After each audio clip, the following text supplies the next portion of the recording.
Mrs. Dalloway said she would buy the flowers herself, for Lucy had had her work cut out for her.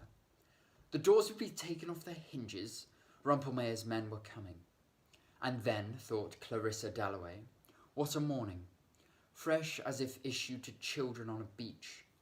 What a lark, what a plunge, for so it had always seemed to her when, with a little squeak of the hinges, which she could hear now, she had burst open the French windows and plunged at Burton into the open air.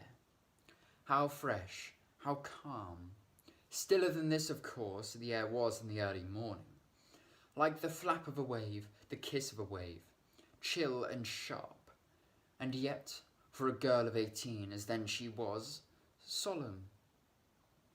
Feeling as she did, standing there at the open window, that something awful was about to happen. Looking at the flowers, at the trees with the smoke winding off them, and the rocks rising and falling, standing and looking until Peter Walsh said, musing among the vegetables, was that it? I prefer men to cauliflowers. Was that it?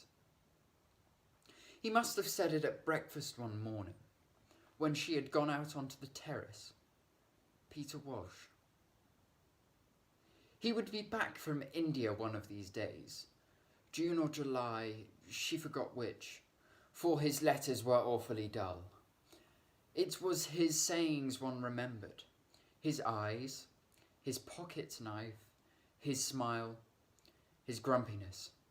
And when millions of things had utterly vanished, how strange it was, a few sayings about cabbages. She stiffened a little on the curb, waiting for Dirtnell's van to pass. A charming woman, Scrope Purvis, thought her, knowing her as one does know people who live next door to one in Westminster, a touch of a bird about her. The jay, blue-green, light, vivacious, though she was over 50 and grown very white since her illness.